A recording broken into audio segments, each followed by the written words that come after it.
এবং গণহত্যার শিকার হচ্ছে। প্রতিটি রাস্তা যেন বর্তমানে কবরস্থানে পরিণত হয়েছে, প্রতিটি ভবন যেন কাঁদছে, প্রতিটি ইট পাথর যেন আল্লাহর কাছে বিলাপ করছে। রক্তমাখা সেই গাজা উপত্যকা বর্তমানে,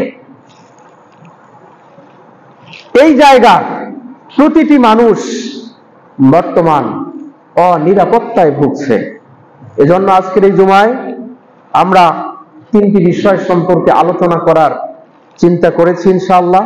প্রথম যে বিষয় সেটি হচ্ছে মুসলিমদের পবিত্র এবং বরকতময় ভূমি ফিলিস্তিনে বর্বর ইহুদিদের আগ্রাসন এবং মুসলিম উম্মার করণীয়।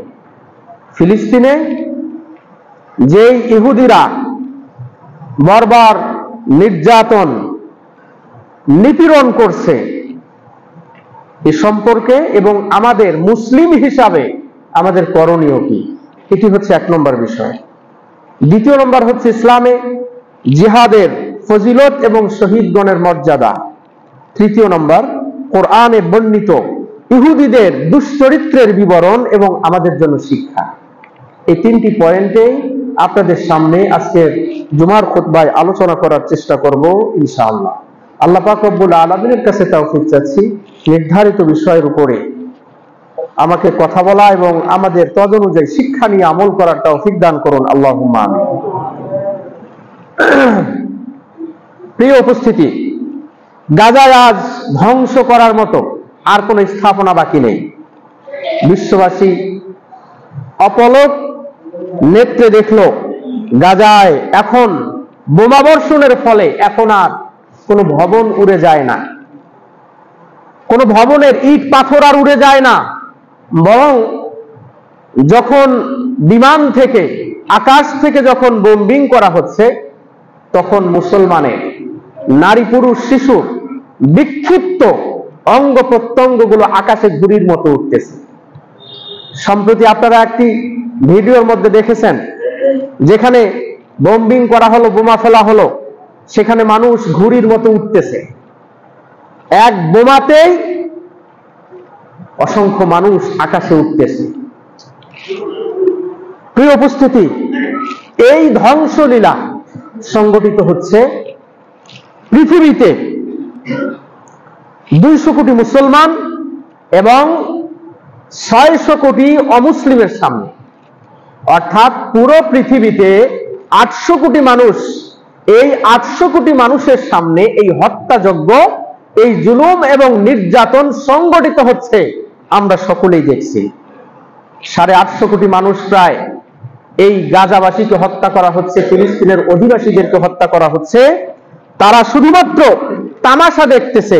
প্রকৃতপক্ষে গাজাবাসীর সাহায্য সহযোগিতা করার মতো মুসলিম কিংবা অমুসলিম কোন রাষ্ট্র এই পৃথিবীর মধ্যে জীবিত নেই।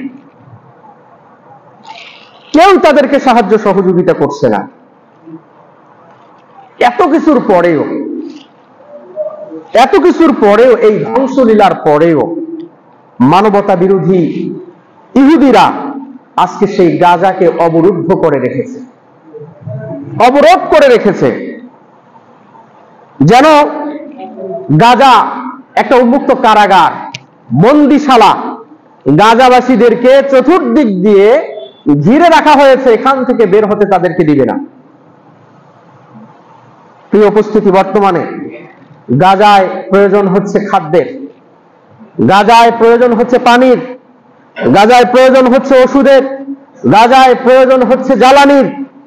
সব কিছুর প্রবল সংকট থাকা সত্ত্বেও প্রতিনিয়ত বিমান হামলা, ট্যাঙ্কের গর্জন এবং ঘুমহীন রাত গাজাবাসীদের জন্য এবং ইহুদিদের বর্বর বিমান হামলা বর্তমান পর্যন্ত চলমান আছে। জুমায় আসার পূর্বেও একই সংবাদে দেখলাম যে গতকালকেও বিমান হামলা হয়েছে, সেখানে অলরেডি প্রায় 20 থেকে 25 জন দুনিয়া থেকে শহীদ হয়ে গেছে এবং 80 জনের মতো তারা জীবন মরণের মাঝামাঝি অবস্থায় অবস্থান করছে। প্রতিদিন এই হত্যাযজ্ঞ চলছে, সারা পৃথিবীর মানুষ দেখতেছে, কিন্তু কেউ কোনো কিছু করার মতো মনে হয় কারো কোনো ক্ষমতা নেই। প্রিয় উপস্থিতি, এদের এই জুলুম নির্যাতন থেকে হাসপাতাল, স্কুল, কলেজ, মাদ্রাসা, এমনকি মুসলমানের পবিত্রতম স্থান এই বাইতুল মুকাদ্দাস, মসজিদুল আকসা, সেটিও আজকে তাদের থেকে রক্ষা পাচ্ছে না। প্রিয় উপস্থিতি, অথচ এই ফিলিস্তিন তো মুসলমানদের গৌরবের একটি জায়গা। এই বাইতুল মুকাদ্দাস তো মুসলমানদের ইতিহাস, ঐতিহ্যের একটি জায়গা। এই বাইতুল মুকাদ্দাস এবং এই মসজিদুল আকসা, এটি তো হচ্ছে বরকতময় একটি জায়গা। প্রিয় উপস্থিতি, ফিলিস্তিনের পরিচয় সম্পর্কে যদি আমরা আলোচনা করি, তাহলে আমরা দেখতে পাবো যে পবিত্র কোরআনুল কারীমে আল্লাহ পাক রব্বুল আলামিন শাম তথা সিরিয়াকে বরকতময় জায়গা হিসাবে চিহ্নিত করেছেন। আল্লাহ বলেছেন শাম বা সিরিয়া এটি হচ্ছে আল্লাহ পাক রব্বুল আলামিনের বরকতময় একটি জায়গা। পবিত্র কোরআনে আল্লাহ পাক রব্বুল আলামিন যত জায়গায় আল আরদুল মুকাদ্দাসা, পবিত্রতম জায়গা, এই পবিত্রতম জায়গা বলে যে জায়গায় উল্লেখ করেছেন, এই জায়গাটা হচ্ছে শাম তথা সিরিয়া এবং ফিলিস্তিন। কোরআনুল কারীমে আল্লাহ পাক রব্বুল আলামিন প্রায় 6 জায়গায় এই শাম এবং সিরিয়ার কথা তথা আল আরদুল মুকাদ্দাসার কথা আলোচনা করেছেন। এই প্রত্যেকটা জায়গার অর্থ হচ্ছে শাম, সিরিয়া এবং ফিলিস্তিন। এগুলো হচ্ছে পবিত্রতম জায়গা। এই জায়গাগুলো হচ্ছে বরকতময় জায়গা। আল্লাহ পাক রব্বুল আলামিন কোথাও বলেছেন আল আরদুল লাতি বারাকনা, ওই জমিন, ওই জায়গা যেই জায়গায় আমি বরকত নাজিল করেছি। কোথাও বা বলেছেন আল আরদুল মুকাদ্দাসা, যেই জায়গায় আল্লাহ পাক রব্বুল আলামিন পবিত্রতার ঘোষণা দিয়েছেন। কোথাও বা বলেছেন আল ওয়াদুল মুকাদ্দাস, পবিত্র উপত্যকা। এটি দ্বারা উদ্দেশ্য হচ্ছে শাম তথা সিরিয়া এবং ফিলিস্তিন। প্রিয় উপস্থিতি, সম্পর্কে আল্লাহ পাক রব্বুল আলামিন কোরআনুল কারীমের গুরুত্বপূর্ণ একটি সূরা, সূরা বনী ইসরাঈলের মধ্যে উল্লেখ করেছেন, সুবহানাল্লাযী আসরা বিআবদিহি লাইলাম মিনাল মাসজিদিল হারামি ইলাল মাসজিদিল আকসাল্লাযী বারাকনা হাওলাহু লিনুরিয়াহু মিন আয়াতিনা ইন্নাহু হুয়াস সামিউল আলীম। পবিত্র সেই সত্তা যিনি নিজ বান্দাকে রাতারাতি মসজিদুল হারাম তথা বাইতুল্লাহ থেকে মসজিদে আকসায় নিয়ে যান, বাইতুল মুকাদ্দাসে নিয়ে যান। অর্থাৎ সৌদি আরব থেকে সেই ফিলিস্তিন, সেই বাইতুল মুকাদ্দাসে আল্লাহ পাক রব্বুল আলামিন মেরাজের রজনীতে তেনাকে রাতারাতি ভ্রমণ করান। এই কথা বলার পরে আল্লাহ বললেন, যার চারপাশকে আমি বরকতময় করেছি, শাম, সিরিয়া, এই বাইতুল মুকাদ্দাস এবং তার আশেপাশের যে এলাকাগুলো আছে, এই এলাকাগুলোকে আমি আল্লাহ পাক রব্বুল আলামিন বরকতময় করেছি। কেন? লিনুরিয়াহু মিন আয়াতিনা, যাতে আমার কিছু নিদর্শন বান্দারা দেখে, আমার নিদর্শন দেখানোর জন্য। ইন্নাহু হুয়াস সামিউল বাসীর, নিশ্চয়ই তিনি হচ্ছেন, মহান আল্লাহ হচ্ছেন সর্বশ্রোতা এবং সর্বদ্রষ্টা। প্রিয় উপস্থিতি, এই আয়াতের মধ্যে দুইটি বিষয় বুঝার আছে। দুইটি বিষয়ের দিকে ইঙ্গিত করা হয়েছে। এক, রাসূল সাল্লাল্লাহু আলাইহি ওয়াসাল্লামের মেরাজের ঘটনা। পৃথিবীর জমিনের বাইতুল্লাহ থেকে নিয়ে বাইতুল মুকাদ্দাস পর্যন্ত তৎকালীন সময়ে যেতে অনেক সময় লাগতো। রাতের একটা অংশে চোখের পলকে আল্লাহ পাক রব্বুল আলামিন বাইতুল্লাহ থেকে সেই বাইতুল মুকাদ্দাস ফিলিস্তিনের মধ্যে আল্লাহ পাক রব্বুল আলামিন রাসূল সাল্লাল্লাহু আলাইহি ওয়াসাল্লামকে বোরাক যোগে নিয়ে গেলেন। এক নম্বর বিষয় আমরা বুঝলাম।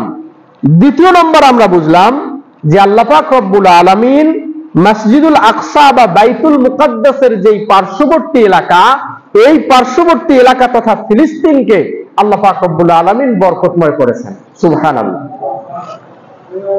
তাহলে এই বাইতুল মুকাদ্দাস এর পরিচয় হচ্ছে এটি বরকতময় একটি জায়গা। এটি সাধারণ আমাদের মতো জায়গা নয়, বরং এখানে অসংখ্য নবী এবং রাসূল এই জায়গার মধ্যে এসেছিলেন। দেখুন আল্লাহ পাক রব্বুল আলামিন সূরা আল আম্বিয়ার ৭১ নম্বর আয়াতে ইরশাদ করেন, ওয়ানাজ্জাইনাহু ওয়া লূতান ইলাল আরদিল্লাতী বারাকনা ফীহা লিল আলামিন। হযরত ইব্রাহিম আলাইহিস সালাতু ওয়াস সালাম ইরাকে বসবাস করতেন। তেনার ভাতিজা ছিল হযরত লূত আলাইহিস সালাতু ওয়াস সালাম। তাফসীরে ইবনে কাসির বলছে যে হযরত ইব্রাহিম আলাইহিস সালাতু ওয়াস সালামের উপর ঈমান নিয়ে এসেছিল তার ভাতিজা হযরত লূত আলাইহিস সালাতু ওয়াস সালাম, তাছাড়া কেউ ঈমান নিয়ে আসলো না। এই নমরুদ যখন হযরত ইব্রাহিম আলাইহিস সালাতু ওয়াস সালামকে আগুনে জ্বালার জন্য নিক্ষেপ করলো, আগুন তো তাকে জ্বালাতে পারলো না। সেখান থেকে যখন তিনি সহি সালামতে বের হলেন, হযরত লূত আলাইহিস সালাতু ওয়াস সালামকে নিয়ে তিনি ওই ইরাক থেকে যেই শহরে ভ্রমণ করেছিলেন সেটি ছিল শাম তথা সিরিয়া এবং ফিলিস্তিন এবং বাইতুল মুকাদ্দাসের যেই আশেপাশের এলাকাগুলো, এই জায়গার মধ্যে আল্লাহ পাক রব্বুল আলামিন হযরত ইব্রাহিম এবং হযরত লূত আলাইহিস সালাতু ওয়াস সালামকে নিয়ে এসেছিলেন।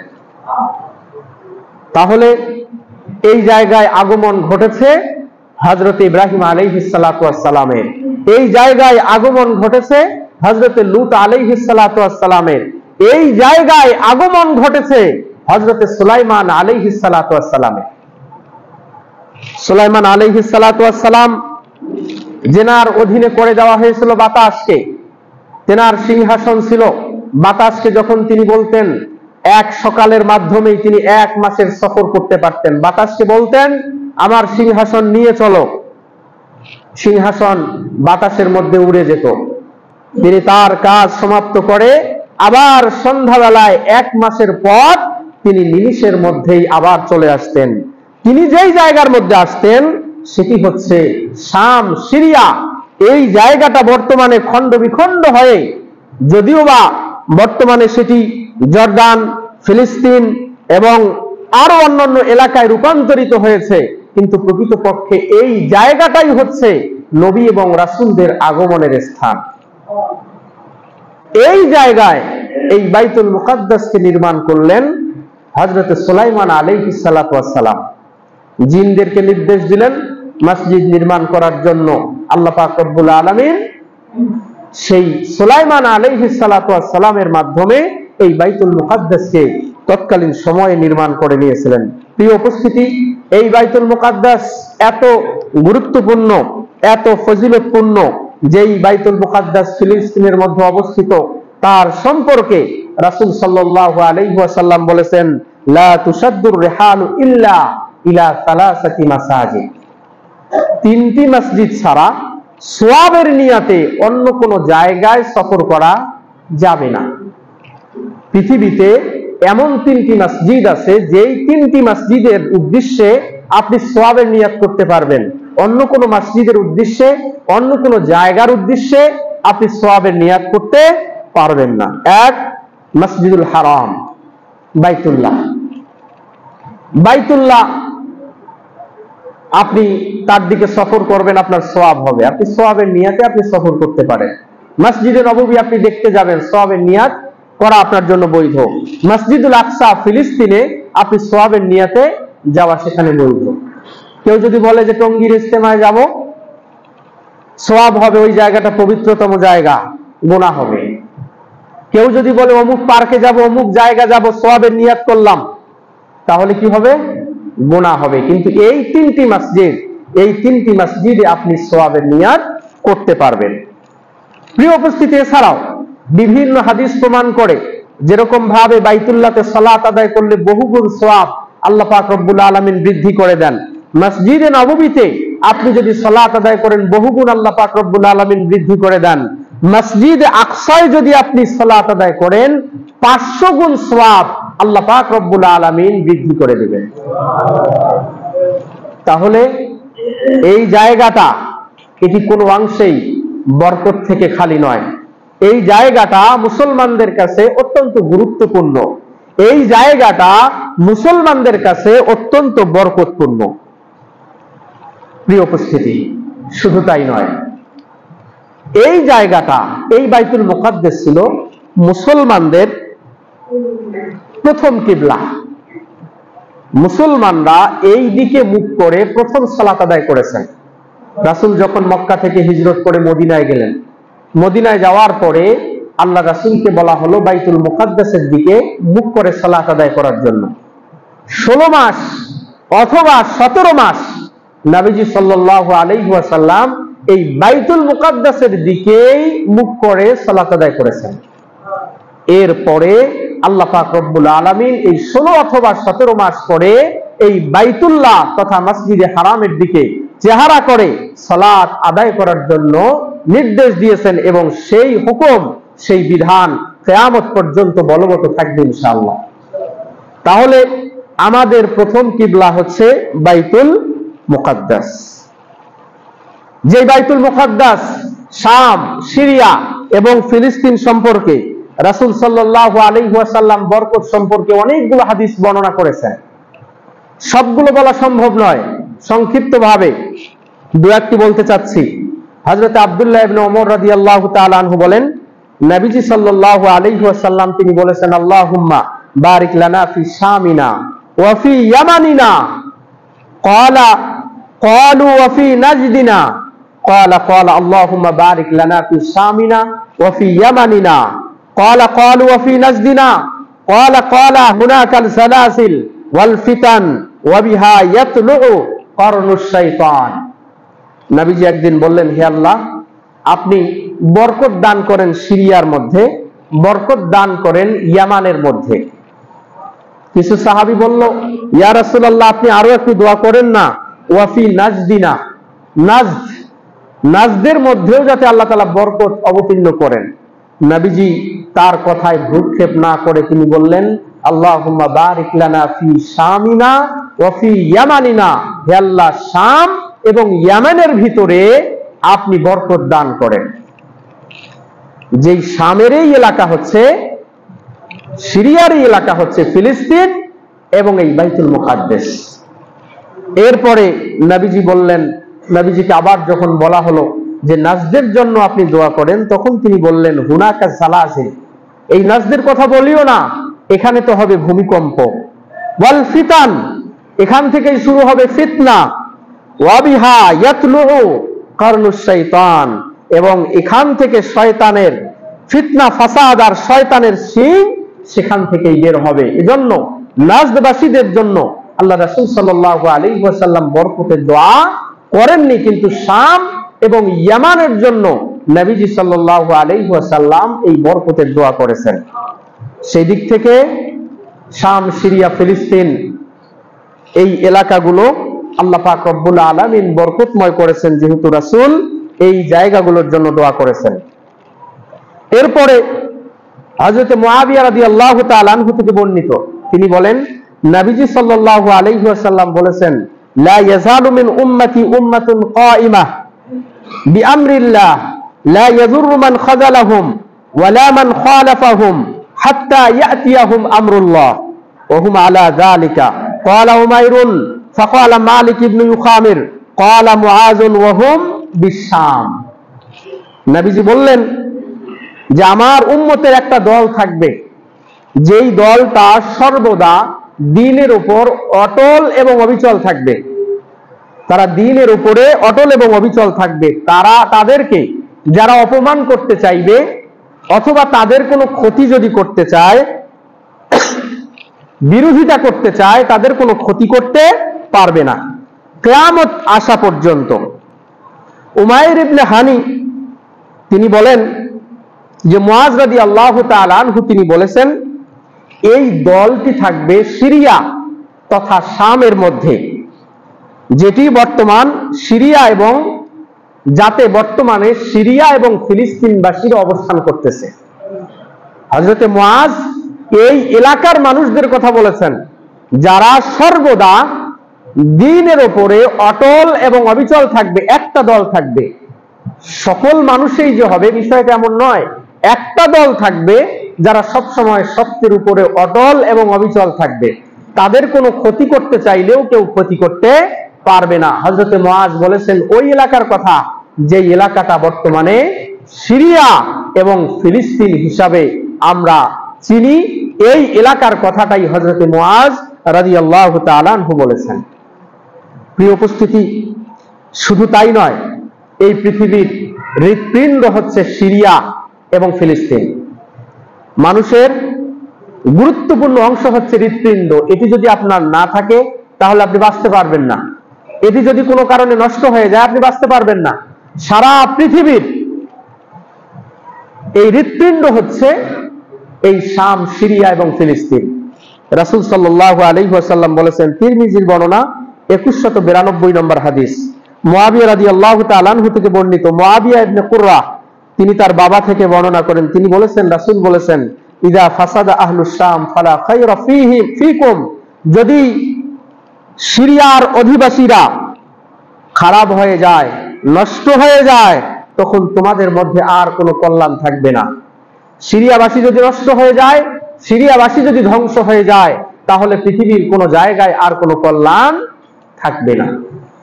এটি রাসূল সাল্লাল্লাহু আলাইহি ওয়াসাল্লাম ভবিষ্যৎবাণী করেছেন। প্রিয় উপস্থিতি, এই জায়গায় আগমন ঘটবে সাইয়েদনা হযরত ঈসা আলাইহিস সালাতু ওয়াস সালামের কিয়ামতের পূর্বে। এই সিরিয়াতে দুজন ফেরেশতার উপরে ভর করে আসমান থেকে সিরিয়ার উজ্জ্বল একটি মসজিদের মিনারে হযরত ঈসা আলাইহিস সালাতু ওয়াস সালামের আগমন ঘটবে। তিনি যখন মাথা নিচু করবেন, তেনার মাথার চুল থেকে টপ টপ করে ঘামের পানি ঝরে পড়বে। যখন তিনি নিঃশ্বাস নেবেন, এই নিঃশ্বাসের বাতাস যতদূর পর্যন্ত যাবে দাজ্জালের বাহিনী তারা মৃত্যুবরণ করবে। তেনার নিঃশ্বাস যতদূর পর্যন্ত যাবে, তার নিঃশ্বাসটা বাতাস যতদূর পর্যন্ত নিয়ে যাবে, এই নিঃশ্বাসের বাতাসে দাজ্জাল বাহিনী সেদিন ধ্বংস হয়ে যাবে, দাজ্জাল বাহিনী সেদিন মৃত্যুবরণ করবে। প্রিয় উপস্থিতি, 40 দিন পর্যন্ত এই দাজ্জাল এই পৃথিবীতে থাকবে। হযরত ঈসা আলাইহিস সালাতু ওয়াস সালাম তাকে খুঁজতে থাকবেন। সারা পৃথিবী এই দাজ্জাল ঘুরে বেড়াবে, মক্কা মদিনাতে সে ঢুকতে পারবে না। এই অবশেষে বাবে লুদ নামক জায়গার মধ্যে গিয়ে হযরত ঈসা আলাইহিস সালাতু ওয়াস সালাম এই দাজ্জালকে হত্যা করবে। তাহলে এই সিরিয়া দাজ্জালের আগমনের জায়গা, এই জায়গায় সে নিহত হওয়ার জায়গা। রাসূল সাল্লাল্লাহু আলাইহি ওয়াসাল্লাম এই বিষয়গুলো ভবিষ্যৎবাণী করেছেন। হযরত ঈসা আলাইহিস সালাতু ওয়াস সালামের আগমনের জায়গাও হচ্ছে এই ফিলিস্তিন, সিরিয়া এবং শাম। আল্লাহ পাক রব্বুল আলামিন আমাদের সকলকেই বুঝার তৌফিক দান করুন। সকলে বলে আল্লাহুম্মা আমিন। প্রিয় উপস্থিতি, এখন প্রশ্ন হচ্ছে, মুসলমানদের অধঃপতনের কারণটা কি? আজকে সারা পৃথিবীতে 1.5 কোটি হচ্ছে আপনার ইহুদি। এর বিপরীতে সারা পৃথিবীতে মুসলমানদের সংখ্যা হচ্ছে 200 কোটি। মুসলিম হচ্ছে 200 কোটি আর ইহুদি হচ্ছে মাত্র 1.5 কোটি। এই 1.5 কোটি ইহুদির সাথে আজকে মুসলমানরা পারতেছে না।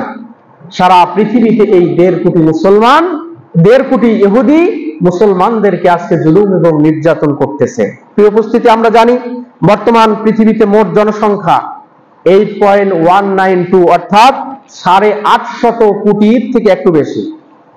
850 কোটি, 800 কোটির থেকে একটু বেশি হচ্ছে এই সারা পৃথিবীতে জনসংখ্যা। এর মধ্য থেকে 2.45, অর্থাৎ 2 কোটির একটু বেশি হচ্ছে মুসলমানের সংখ্যা।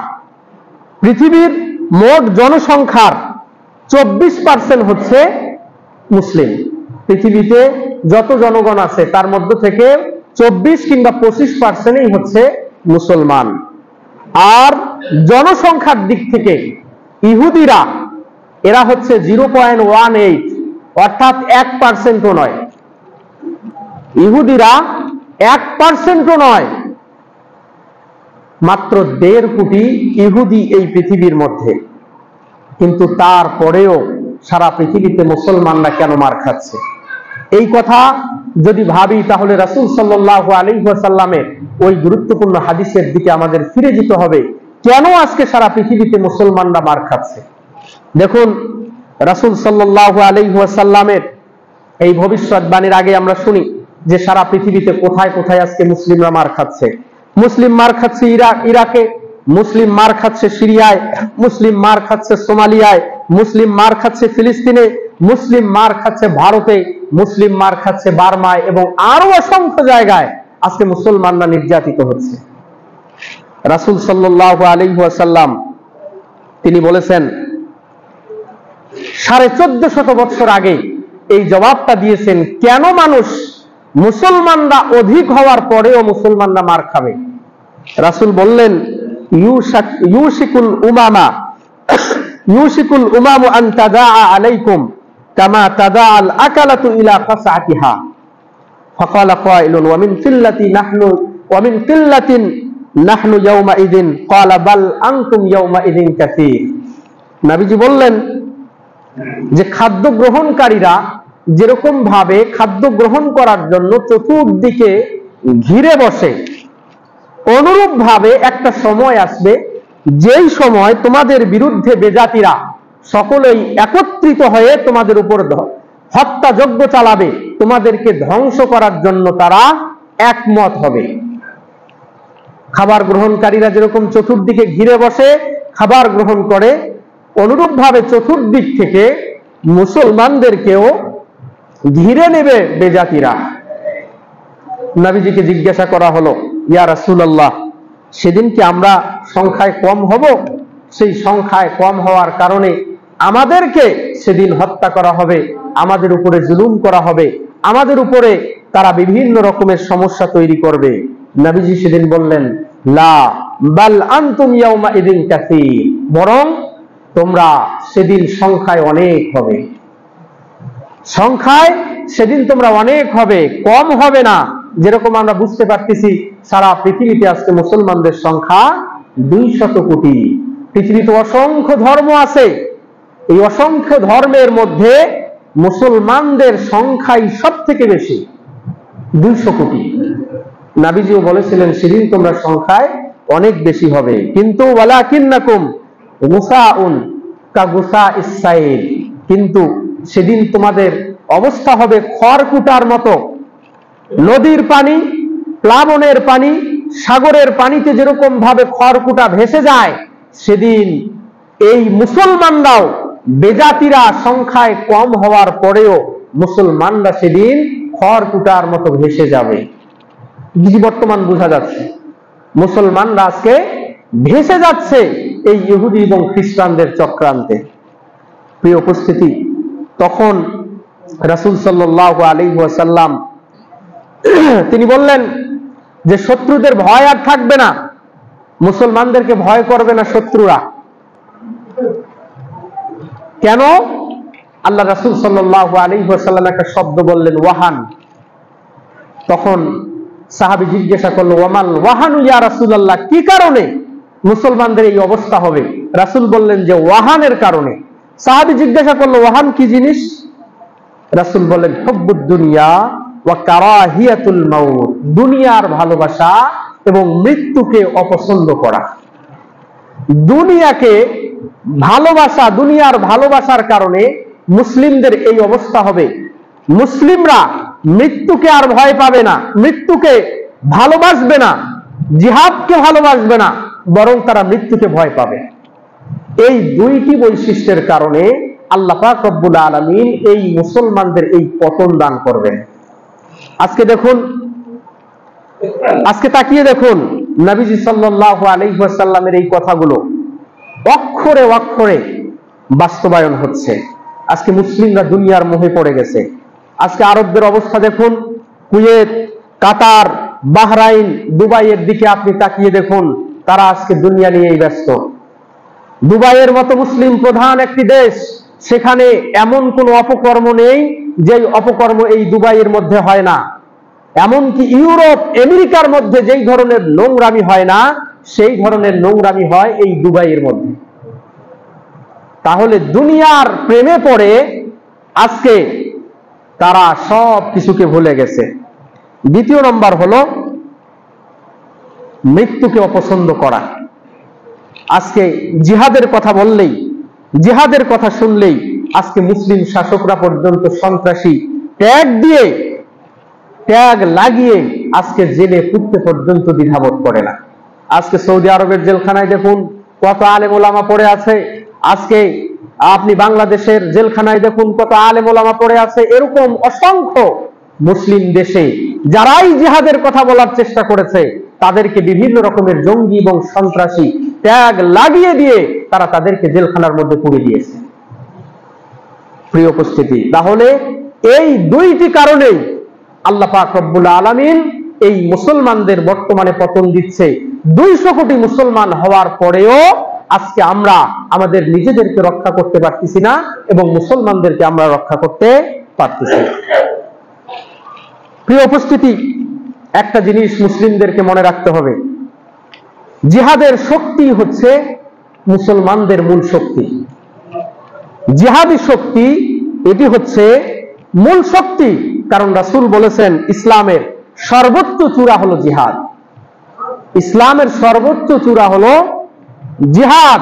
এই জিহাদ ছাড়া আপনি আপনার মান সম্মান ইজ্জত আবরু আপনি রক্ষা করতে পারবেন না। আপনি যদি জিহাদের সাথে সম্পৃক্ত হতে পারেন, আপনি পৃথিবীর যত পরাশক্তি আছে সকলকেই আপনি পরাজিত করতে পারবেন। দেখুন আফগানিস্তানের দিকে তাকিয়ে দেখুন, যদিও বা তাদের ঈমান আকীদার সাথে আমাদের কিছু ভিন্নতা আছে, তারা জিহাদের পথ বেছে নেওয়ার কারণে রাশিয়ার মতো পরাশক্তি, আমেরিকার মতো পরাশক্তিকে তারা পরাজিত করে তারা ইসলামিক খেলাফত ব্যবস্থা কায়েম করতে তারা সক্ষম হয়েছে। সিরিয়া ধুকে ধুকে মরছিল, অবশেষে সিরিয়াতেও তারা অত্যাচারী জালিম শাসককে পরাজিত করে তারা ইসলামী খেলাফত ব্যবস্থা আজকে চালু করতে যাচ্ছে। প্রিয় উপস্থিতি, তো জিহাদ হচ্ছে ইসলামের সর্বোচ্চ চূড়া।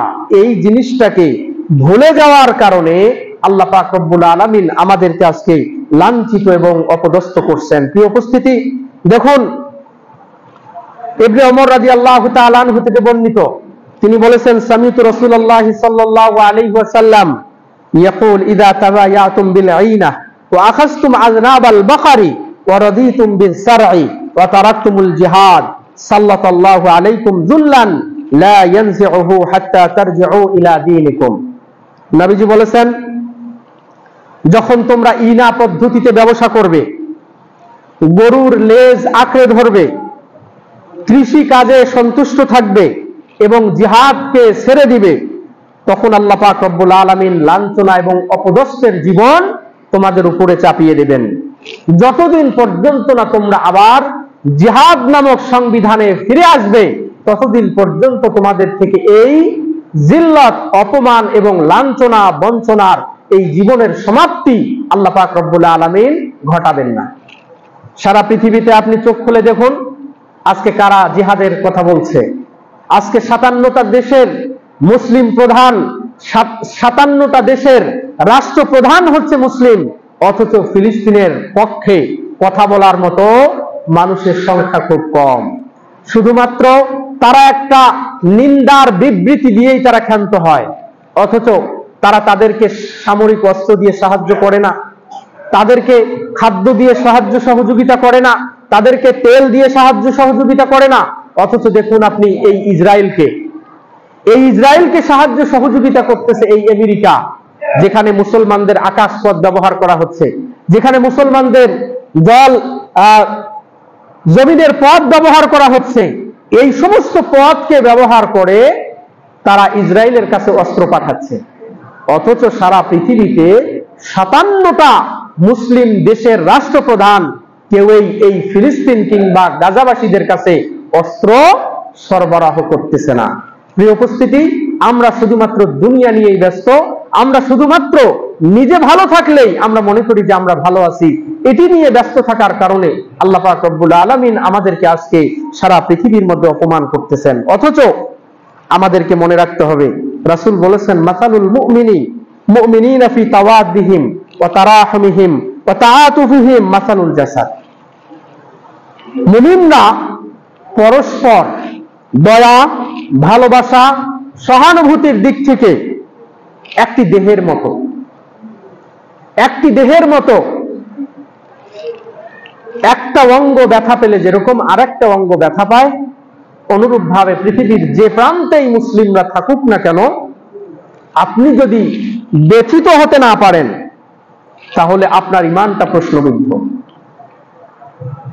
গাজায় মুসলিমরা মরতেছে, গাজায় যখন শিশুরা কাঁদতেছে, আমাদের মা বোনেরা যখন খুন হচ্ছে, যদি আমরা উদাসীন থাকি, যদি আমরা এ ব্যাপারে আমাদের সামর্থ্যের ভিতরে থেকে আমরা যদি এর জন্য আমরা যদি প্রস্তুতি গ্রহণ না করি, তাহলে আপনার আমার ঈমানটা প্রশ্নবিদ্ধ। সত্যিকার অর্থেই আপনার ভিতরে ঈমান আছে কিনা এই বিষয়টা আপনাকে আমাকে ভাবতে হবে। প্রিয় উপস্থিতি, এজন্য এই যখন সারা পৃথিবীতে অবস্থা, বিশেষ করে ফিলিস্তিনে যখন এই মুসলমানদের যখন এই অবস্থা, আমাদেরকে নতুন করে ভাবতে হবে কি করলে পরে মুসলিমরা সারা পৃথিবীতে নেতৃত্ব দিতে পারবে, কি করলে সারা পৃথিবীতে মুসলিমরা সম্মানের সাথে বেঁচে থাকতে পারবে আর নির্যাতিত হবে না।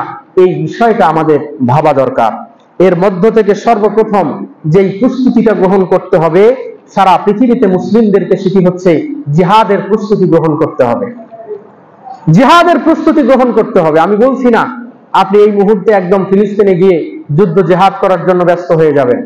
এই দায়িত্ব হচ্ছে রাষ্ট্রপ্রধানের। রাষ্ট্রপ্রধানের দায়িত্ব হচ্ছে জিহাদ করার জন্য যেই সমস্ত সরঞ্জামের প্রয়োজন, সেই সমস্ত সরঞ্জাম তাদেরকে ব্যবস্থা করতে হবে। যেই জিনিসগুলোর মাধ্যমে জিহাদ করার প্রয়োজন, সেই জিনিসগুলোর ব্যবস্থা প্রত্যেকটা মুসলিম দেশকে করতে হবে। আল্লাহ পাক রব্বুল আলামিন বলেছেন, ওয়াআইদ্দু লাহুম মাসতাতাতুম মিন কুওয়া, হে মুসলিমগণ, তোমরা তাদের মোকাবেলা করার জন্য শক্তি ও অশ্ব ছাউনি প্রস্তুত করো। কাফের এবং মুশরিকরা আপনাকে ঘিরে রেখেছে, তাদেরকে দমন করার জন্য যেই ধরনের অস্ত্র কেনা দরকার সেই অস্ত্র তোমরা ব্যবস্থা করো। এটি প্রত্যেকটা মুসলিম রাষ্ট্রপ্রধানের দায়িত্ব এবং কর্তব্য। কারণ তাদের কাছে যখন অস্ত্র থাকে না, তাদেরকে যখন তারা দুর্বল মনে করে যে এদের কাছে তো অস্ত্র নেই, তখনই তাদের উপরে জুলুম এবং নির্যাতন শুরু হয়ে যায়। আপনি যুদ্ধ করেন আর না করেন, কিন্তু মুসলিম রাষ্ট্রপ্রধান হিসাবে কোরআন এবং হাদিসের বাণী অনুযায়ী আপনাকে এই সমস্ত যুদ্ধের অস্ত্র সংগ্রহ করতে হবে। এটি কোরআন এবং হাদিসের নির্দেশ। তাহলে প্রথম যেই বিষয় সেটি হচ্ছে আমাদেরকে জিহাদের জন্য প্রস্তুতি গ্রহণ করতে হবে।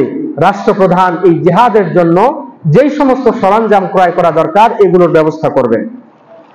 প্রিয় উপস্থিতি, জিহাদের পরিচয় কি? জিহাদের পরিচয় হচ্ছে এই জিহাদ ইসলাম ধর্মের ফরজ একটি বিধান। এটি নফল কিংবা সুন্নত এরকম কোনো বিধান নয়। হ্যাঁ, প্রেক্ষাপট অনুযায়ী জিহাদের বিধান পরিবর্তন হয়, কিন্তু জিহাদ আল্লাহ পাক রব্বুল আলামিনের ফরজ একটি বিধান। এই জিহাদকে সন্ত্রাস, জঙ্গিবাদ বলে ব্যাখ্যা দেওয়ার কোনো সুযোগ ইসলামের মধ্যে নেই। এর মাধ্যমে আল্লাহর জমিনে আল্লাহর দ্বীনকে এবং ইনসাফকে প্রতিষ্ঠিত করা এবং সমস্ত সন্ত্রাসবাদ, জুলুম এবং অন্যায়ের অবসান ঘটানোর জন্যই আল্লাহ পাক রব্বুল আলামিন এই জিহাদকে আল্লাহ পাক রব্বুল আলামিন ফরজ করেছেন। এবং এই জিহাদের মাধ্যমে আল্লাহ পাক রব্বুল আলামিন জান্নাতের পথকে সুগম করে দেন। জিহাদের মাধ্যমেই মুজাহিদরা আল্লাহর রাস্তায় যখন শহীদ হবে, আল্লাহ পাক রব্বুল আলামিন তাদের জন্য জান্নাতের পথ সহজ করে দেবেন। আল্লাহ আমাদের সকলকেই তৌফিক দান করুন, আল্লাহুম্মা আমিন। প্রিয় উপস্থিতি, এই জিহাদ সম্পর্কে অনেকগুলো কোরআনের আয়াত এবং হাদিস আছে। এগুলো আজকে বলার সময় হবে না ইনশাআল্লাহ। পরবর্তীতে যদি সময় হয় ইনশাআল্লাহ সেই বিষয়গুলো নিয়ে আমরা আলোচনা করার চেষ্টা করব। আল্লাহ আমাদের তৌফিক দান করুন, আল্লাহুম্মা আমিন। প্রিয় উপস্থিতি, তাহলে প্রথম করণীয় আমাদের জিহাদের জন্য প্রস্তুতি গ্রহণ করা। 2, প্রত্যেকের নিজ নিজ অবস্থান থেকে প্রতিবাদ করা।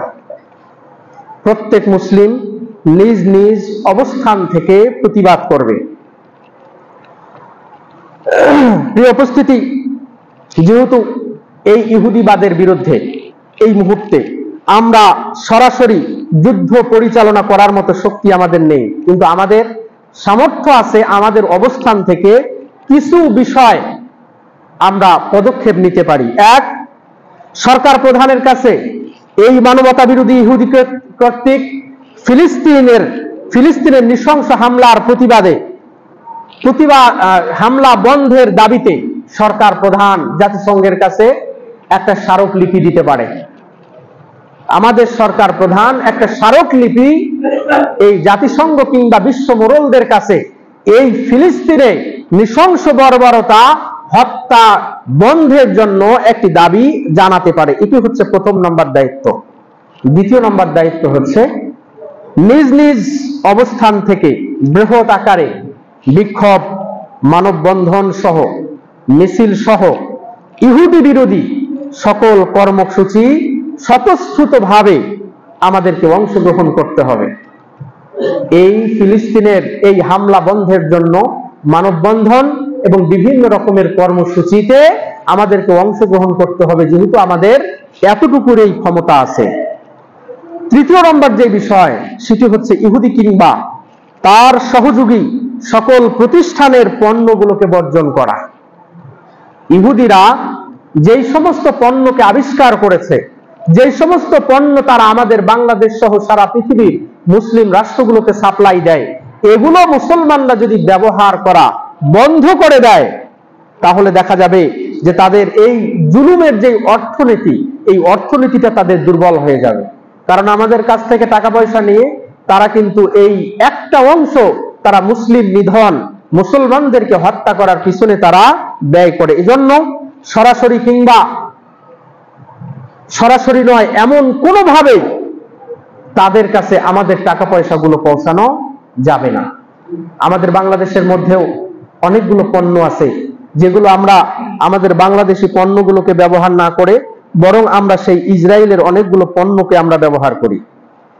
এই ইসরায়েলের পণ্য ব্যবহার করার কারণে তাদের পুঁজি, তাদের আর্থিক কোন রকমের সংকট থাকে না এবং দেধারসে তারা সারা পৃথিবীতে গোলাগুলি এবং বোম্বিং এবং বিভিন্ন রকমের অত্যাচার এবং জুলুম করতে পারে। আমরা ব্যবহার করি টুথপেস্ট, এই টুথপেস্ট ব্যবহার করি আমরা সেই ইসরায়েলের। আমরা ব্যবহার করি কোল্ড ড্রিঙ্কস, সেটিও ইসরায়েলের, অথচ এগুলোর বিকল্প কিন্তু অনেকগুলো আছে। আমরা ব্যবহার করি মিনারেল ওয়াটার, আমরা পানি কিনে খাই, সেটিও ব্যবহার করি ইসরায়েলের। আমরা যেই জুতা ব্যবহার করি সেই জুতাও ইসরায়েলের। আমরা যেই শ্যাম্পু ব্যবহার করি সেই শ্যাম্পু ইসরায়েলের। আমরা ক্রিম, বডি লোশন এগুলো যে ব্যবহার করি এগুলো ইসরায়েলের। বেবি লোশন, নুডলস, চা, সাবান, এরপরে হচ্ছে ড্রিঙ্কিং পাউডার, এগুলো কিন্তু আমরা ব্যবহার করি ইসরায়েলের গুলোই আমাদের কাছে বেশি পরিচিত। বাংলাদেশি হলে আমরা বাংলাদেশি নিতে চাই না, অনেক সময় আমরা ইন্ডিয়ান নেই, বাংলাদেশি গুলোকে ব্যবহার না করে ইন্ডিয়ান কিংবা বিদেশি যে কোম্পানিগুলো আছে সেগুলো আমরা ব্যবহার করি। প্রিয় উপস্থিতি, আমরা টুথপেস্ট হিসাবে ব্যবহার করি পেপসোডেন্ট কিংবা ক্লোজ আপ, অথচ এর বিকল্প হিসাবে আপনি ব্যবহার করতে পারেন মেডি প্লাস ডিএস অথবা হোয়াইট প্লাস। আপনি ব্যবহার করেন, এটি বাংলাদেশি পণ্য, বাংলাদেশের অর্থনীতি সমৃদ্ধ হবে। আপনি বাংলাদেশি পণ্য ব্যবহার করে আপনি বাংলাদেশি একজন খাঁটি বাংলাদেশি হিসাবে আপনি পরিচয় দেওয়ার চেষ্টা করেন। আপনি কেন পেপসোডেন্ট এবং ক্লোজ আপ ব্যবহার করবেন? আপনি এটি ব্যবহার করবেন না। এবং আমাদের এই বাজার সহ আমাদের সীমানার ভিতরে যারা আছে, আপনারা এই দৃঢ় সংকল্প করবেন যে আমার দোকানে এই ইসরায়েলি পণ্যটা আমি আর উঠাবো না, এই উঠাবো না, আমরা কিনবো না, আর এই ইসরায়েলি পণ্য আমরা উঠাবো না। এরপরে কোল্ড ড্রিঙ্কস এর জন্য কোকা কোলা আমরা ব্যবহার করি, পেপসি ব্যবহার করি। আপনি কোকা কোলা, পেপসি উঠাবেন না দোকানে, আমরা খাবো না। আমরা খেতে পারি, যদি খেতেই হয় তাহলে খাবো মুজো অথবা আরো বাংলাদেশি পণ্য, আমি সবগুলো বলতে পারবো না। আপনারা বাংলাদেশি পণ্য যাচাই করে আপনারা সেটিকে ব্যবহার করবেন। প্রিয় উপস্থিতি, অনুরূপ ভাবে আপনি মিনারেল ওয়াটার যেই জিনিসগুলো আছে সেটিও আপনি বাংলাদেশি যেটি সেটি ব্যবহার করবেন। আপনি জুতা হিসাবে বাটা ব্যবহার করবেন না, আপনি অ্যাপেক্স ব্যবহার করতে পারেন। বাটা আপনি ব্যবহার করবেন না, বাটা ব্যবহার করলে এর একটা অংশ এই ইসরায়েলে চলে যাবে এবং তারা আমাদেরকেই বশ করার জন্য, নিধন করার জন্য এই টাকা ব্যবহার করবে। শ্যাম্পু আপনি ক্লিয়ার ব্যবহার করবেন না, ডাব ব্যবহার করবেন না, আপনি ব্যবহার করতে পারেন মেরিল অথবা রিভাইভ ব্যবহার করতে পারেন। শ্যাম্পু হিসাবে রিভাইভ এবং মেরিল আপনি ব্যবহার করুন। এরপরে আপনার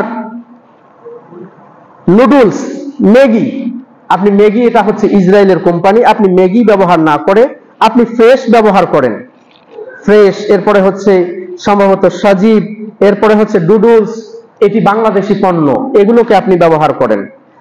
চায়ের মধ্যে আছে সম্ভবত তাজা, এই তাজাকে আপনি ব্যবহার না করে আপনি ইস্পাহানি মির্জাপুর আপনি ব্যবহার করতে পারেন।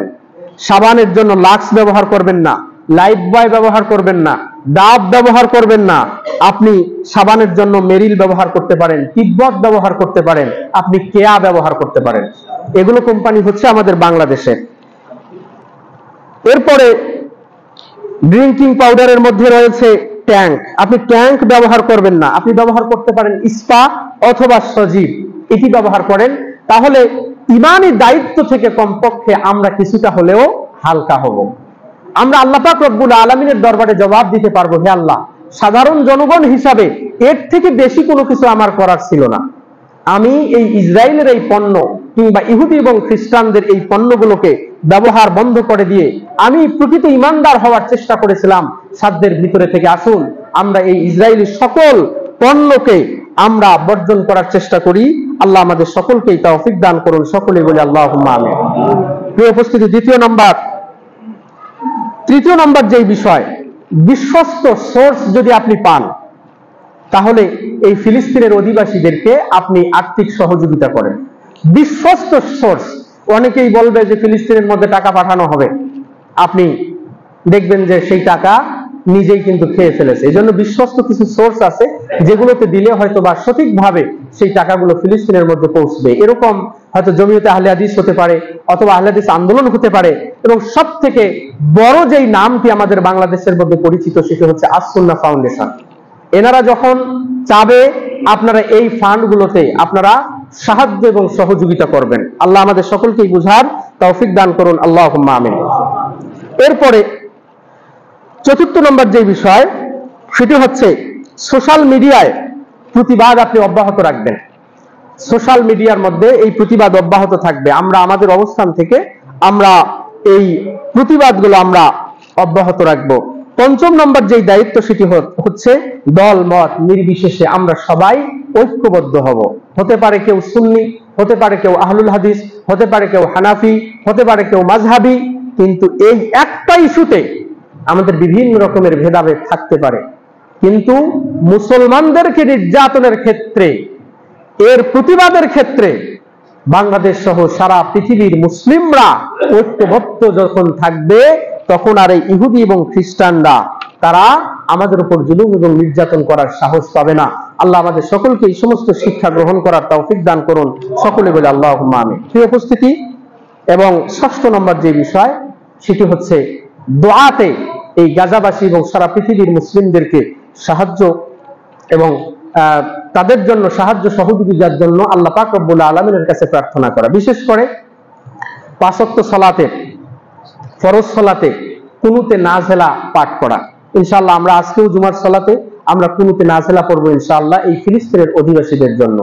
এই কুনুতে নাজেলা হচ্ছে যে কোনো সময় যে কোনো সংকট যদি তৈরি হয়, কোথাও যদি মুসলিমরা নির্যাতিত হয়, কোনো অভাব এবং কোনো রকমের মহামারী যদি তৈরি হয়, এই ফরজ সালাতের মধ্যে সর্বশেষ রাকাতে রুকুর পরে ইমাম সাহেব দুহাত তোলে এই সমস্যাগুলোর জন্য দোয়া করবেন, এবং পিছনে যে সমস্ত মুসল্লিরা থাকবেন এই মুসল্লিগণ হাত উঠিয়ে ইমাম সাহেবের সাথে আল্লাহ আমিন আমিন বলে আল্লাহ পাক রব্বুল আলামিনের কাছে প্রার্থনা করবেন। আজকেও আমরা জুমার সালাতের দ্বিতীয় রাকাতে রুকুর পরে আমরা হাত তুলে আমরা মুনাজাত করব এই ফিলিস্তিনের অধিবাসীদের জন্য। আপনাদেরকে অগ্রিম বলা হলো যাতে আমরা দ্বিতীয় রাকাতে রুকুর পরে আমরা কেহই সাজদার মধ্যে চলে না যাই। দীর্ঘ একটা সময় আমরা দোয়া করব, এরপরে আমরা যথানিয়মে আমরা সাজদার মধ্যে যাব। আল্লাহ আমাদেরকে বুঝার তৌফিক দান করুন, আল্লাহুম্মা আমিন। প্রিয় উপস্থিতি, এই ইহুদিরা যারা আজকে ফিলিস্তিনের মানুষদের উপর বর্বরতা চালাচ্ছে, এদের দুশ্চরিত্র এবং এরা যে এই ধরনের জালিম সম্প্রদায়, আল্লাহ পাক রব্বুল আলামিন বহু আগে আমাদেরকে এদের ব্যাপারে সতর্ক করেছেন। আল্লাহ পাক রব্বুল আলামিন তাদের চরিত্রগুলো কোরআনুল কারীমের মধ্যে তুলে ধরেছেন যে এই ইহুদি জাতি কত নিকৃষ্ট জাতি, ইহুদি জাতি কত জালিম জাতি, ইহুদি জাতি কত বর্বর জাতি। আল্লাহ পাক রব্বুল আলামিন এগুলো সম্পর্কে 1400 বছর আগেই আলোচনা করেছেন। ইহুদিদের সব থেকে বড় একটা বদগুণ ছিল, তারা আল্লাহ পাক রব্বুল আলামিনের বাণীকে বিকৃত করত এবং গোপন করত। আল্লাহর বাণীকে তারা বিকৃত করে, গোপন করে। আল্লাহ বলেছেন ইউহাররিফুনাল কালিমা আন মাওয়াজিহি, অর্থাৎ তারা আল্লাহর বাণীকে তার মূল স্থান থেকে বিকৃত করে ফেলে। এই ইহুদিরা তাওরাত এবং ইনজিলের শব্দ উভয়কে তারা বিকৃত করত, যেটি তাদের বিপক্ষে যেত ওই শব্দগুলোকে তারা তুলে দিত, ওই শব্দগুলোকে বিকৃত করে দিত। তাদের সুবিধা অনুযায়ী ওই তাওরাত এবং ইনজিলের মধ্যে তারা তাদের মতবাদগুলোকে তারা সেটিং করে দিত। এক নম্বর বদ অভ্যাস ছিল তাদের, তারা আল্লাহর কিতাবকে তারা গোপন করত। দ্বিতীয় নম্বর, তারা নবীদেরকে অস্বীকার করত এবং নবীদেরকে হত্যা করত। ইহুদিরা নবীদেরকে অস্বীকার করত এবং নবীদেরকে হত্যা করত। আল্লাহ পাক রব্বুল আলামিন সূরা আল বাকারার 61 নম্বর আয়াতে বলেছেন ওয়ায়াকতুলুনান নাবিয়্যিনা বিগাইরিল হক, তারা অন্যায়ভাবে অসংখ্য নবী এবং রাসূলদেরকে হত্যা করেছে। আব্দুল্লাহ রাদিয়াল্লাহু তাআলা আনহু থেকে বর্ণিত, আব্দুল্লাহ ইবনে আব্বাস থেকে বর্ণিত, আন্না রাসূলুল্লাহ সাল্লাল্লাহু আলাইহি ওয়াসাল্লাম قال আশাদ্দুন নাসি আযাবান ইয়াউমাল কিয়ামাতি রাজুলুন কাতালাহু নাবিয়্যুন আও কাতালা নাবিয়্যান। কিয়ামতের ময়দানে সবথেকে ভয়াবহ শাস্তি ওই ব্যক্তির হবে যে ব্যক্তি কোনো নবীকে হত্যা করেছে অথবা কোনো নবী কোনো ব্যক্তিকে হত্যা করেছে। নবীর হাতে যে ব্যক্তি নিহত হয়েছে তার সবথেকে জঘন্য শাস্তি হবে, আর যেই ব্যক্তি কোনো নবীকে হত্যা করেছে সেই ব্যক্তিরও জঘন্য শাস্তি হবে কিয়ামতের ময়দানে। এই ইহুদি সম্প্রদায় নবী এবং রাসূলদেরকে, অসংখ্য নবী রাসূলদেরকে হত্যা করেছে। আল্লাহ পাক রব্বুল আলামিন কিয়ামতের ময়দানে তাদেরকে ভয়াবহ শাস্তি দিবেন। প্রিয় উপস্থিতি, এরপরে তৃতীয় নম্বর, অহংকার বশত নবী আলাইহিমুস সালাতু ওয়াস সালামরা যেই আনিত ধর্ম তাদের কাছে নিয়ে আসতেন সেগুলোকে তারা অস্বীকার করত। 3 নম্বর খারাপ বৈশিষ্ট্য। চতুর্থ নম্বর বৈশিষ্ট্য, সুদ খাওয়া এবং হারাম লেনদেন করা। ইহুদিদের আরেকটা বদ অভ্যাস হচ্ছে তারা সুদ খায় এবং তারা হারাম লেনদেন করে। 5 নম্বর, আল্লাহ পাক রব্বুল আলামিনের বিধান নিয়ে তারা উপহাস করত। আল্লাহ পাক রব্বুল আলামিনের বিধানগুলোকে নিয়ে ঠাট্টা এবং বিদ্রূপ করে এই ইহুদি সম্প্রদায়। প্রিয় উপস্থিতি, এরপরে 6 নম্বর, তারা মিথ্যা কথা বলে এবং চক্রান্ত করে। ইহুদিরা মিথ্যা কথা বলার ব্যাপারে খুবই পটু এবং চক্রান্ত করার ব্যাপারে খুবই পটু। 7 নম্বর, তারা দাবি করে তারা হচ্ছে আল্লাহ পাক রব্বুল আলামিনের প্রিয় পাত্র, তারাই হচ্ছে আল্লাহর প্রিয় পাত্র, তারা হচ্ছে আল্লাহর সন্তান। তারা বলতো নাহনু আবনাউল্লাহি ওয়া আহিব্বাউ, আমরা হচ্ছে আল্লাহর সন্তান এবং আমরাই হচ্ছে আল্লাহর প্রিয় পাত্র। নাউজুবিল্লাহ। এরপরে 8 নম্বর, তারা আমানতের খেয়ানত করে এবং প্রতারণা করে। 9 নম্বর, তারা চুক্তি ভঙ্গ করে এবং অঙ্গীকার ভঙ্গ করে। তারা চুক্তি ভঙ্গ করে, আমরা যেটি দেখলাম বাস্তবিক প্রমাণ। তারা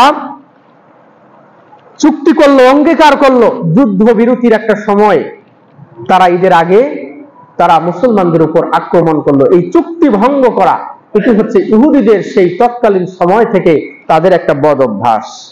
10 নম্বর হচ্ছে ইহুদিরা তারা গোমরাহ লোকদেরকে তারা পথ প্রদর্শক বানাতো এবং বর্তমানেও বানায়। যারা পথভ্রষ্ট এবং যারা গোমরাহ তাদেরকে তারা নেতা মানে। যেরকম বর্তমানে দেখা যাচ্ছে যে ইসরায়েলের এই নেতানিয়াহু ট্রাম্পকে উস্তাদ মানে। ট্রাম্প যেভাবে বলে সে সেরকম ভাবেই সে গাজার মধ্যে হামলা করতেছে এবং সারা পৃথিবীতে বিশৃঙ্খলা ছড়াচ্ছে। তো এটা তাদের হচ্ছে পুরাতন চরিত্র এবং বৈশিষ্ট্য, এটি নতুন কোনো চরিত্র নয়। ইহুদি এবং খ্রিস্টানরা সবসময় পথভ্রষ্ট মানুষদেরকেই নেতা মানে এবং সেইভাবেই তারা মানাচ্ছে। এবং 11 নম্বর যে বিষয়, এই ইহুদিরা সব থেকে মুসলমানদের, ইমানদারদেরকে এবং মুসলমানদেরকে সারা পৃথিবীতে সব থেকে চিরশত্রু মনে করতেছিল এবং কিয়ামত পর্যন্ত তারা করতেই থাকবে। যার কারণে এই ইহুদিরা আজকে সারা পৃথিবীতে যেখানেই মুসলমান আছে সেখানেই মুসলমানদেরকে নির্যাতন করার একটা ছক তারা কিন্তু এঁকেছে। সম্ভবত গতকালকে ভিডিও দেখলাম, নেতানিয়াহু বলছে যে বর্তমানে তো ফিলিস্তিনকে যেরকম ভাবে ধরছে, গাজার অধিবাসীদেরকে ধরেছে, এদের পক্ষে যারা কথা বলবে তাদেরকেও সময় মতো ধরবে এবং তাদের আশেপাশে এমন রাষ্ট্রকে সিটিং করে দিয়েছে এবং দিবে যারা তাদেরকে যে কোনো সময় তাদেরকে আক্রমণ করবে। তাহলে যেখানেই এই ইহুদি এবং খ্রিস্টান আশেপাশে আছে তার আশেপাশে কোনো মুসলিমরা কিন্তু নিরাপদ নয়। আল্লাহ আমাদের সকলকেই এই বিষয়গুলো বোঝার তৌফিক দান করুন। সকলে বলে আল্লাহুম্মা আমিন। আল্লাহ তাআলা আমাদেরকে এই মুসলিম উম্মাহকে অভিশপ্ত ইহুদিদের বিরুদ্ধে অস্ত্র ধারণ করার সামর্থ্য দান করুন। আল্লাহুম্মা আমিন। ফিলিস্তিনের পবিত্র ভূমিকে হেফাজত করুন এবং মুসলমানদেরকে জিহাদি চেতনা লালন করার তৌফিক আল্লাহ পাক রব্বুল আলামিন দান করুন। আল্লাহুম্মা আমিন। বারাকাল্লাহু লানা ওয়া লাকুম ফিল কুরআনিল আযীম ওয়া নাফা'নি ওয়া ইয়্যাকুম বিল আয়াতি ওয়ায যিকরিল হাকীম।